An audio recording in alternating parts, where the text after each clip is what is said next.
Mfungwa hawezi kutawala. Kuna haki hazimuhusu mfungwa. Ili tuweze kutawala, kufunguliwa ni hitaji kuu. Kufunguliwa kwako ni sababu ya ujio wa Yesu Kristo duniani. Ujazo wa Roho Mtakatifu ni njia rahisi ya kufunguliwa. Uhuru wako ni huduma ya Yesu Kristo. Msingi wa uhuru ni ufahamu. Kufunguliwa kwako ni mapenzi makuu ya Mungu. Ujazo wa Roho Mtakatifu ni ufunguo ufunguao vifungo. Uhuru wako ulishalipiwa gharama yote. Hauna sababu ya kufungwa kwa sababu uhuru wako ulishalipiwa gharama, na sio tu gharama, full price. Kufunguliwa kunatokana na maarifa kwanza. Kufunguliwa ni matokeo ya kufundishwa. Huwezi ukawa huru bila mafundisho. Kuna uhuru hautauona ni hadi umefundishwa fundisho sahihi. Uhuru umefungwa kwenye ufahamu.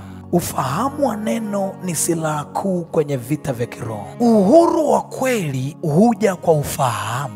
Eneo la kwanza ambalo adui humfunga mtu ni eneo la ufahamu. Ufahamu ni ufunguo. Eneo kuu la mashambulizi ni eneo la ufahamu. Fahamu zetu ni lango kuu kati ya roho na mwili. Vifungo vya kiroho hutii maarifa. Kukwepa mafundisho ni kukwepa uhuru wako. Mafundisho ndiyo ukombozi wa kweli. Lazima ulipe gharama ya kukaa chini kufundishwa kama unataka uhuru. Kuhani afundishaye ni silaha ya uhuru wako. Kila kufundishwa ni kufunguliwa. Wenye haki ukombozi wao ni ufahamu. Kuna taarifa ukisikizishwa pingu zinavunjika. Uhuru wako haujakamilika bila mafundisho. Kila kujua ni kufunguka. Ufunuo wa neno umfungua mtu. Ujazo wa Roho Mtakatifu ni silaha ya kujifungua binafsi. Ujazo wa Roho Mtakatifu ni kinga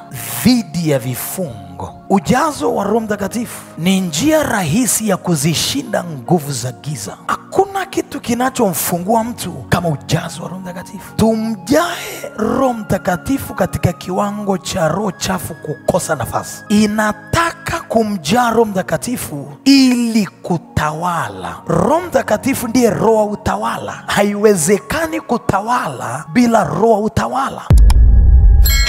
Wewe ambaye umeitazama video hii, ninakusihi na ninakuomba sana mtu wa Mungu, kwa kuwa mafundisho yetu yamekuwa kichochezi kikuu cha miujiza ya watu, kwa kuwa mafundisho yetu yamekuwa sababu kuu ya mabadiliko ya maisha na tabia za watu, ninakuomba nenda pale YouTube, alafu utasachi Mbingu Duniani TV. Ukishaona akaunti yetu pale, ninaomba usubscribe kwa ajili ya kuendelea kupata mafundisho, na Mungu akubariki na Mungu akutunze. Be blessed, na hakika maisha yako hayatabaki vile kupitia neno ambalo Mungu analishusha kupitia sisi. Hallelujah.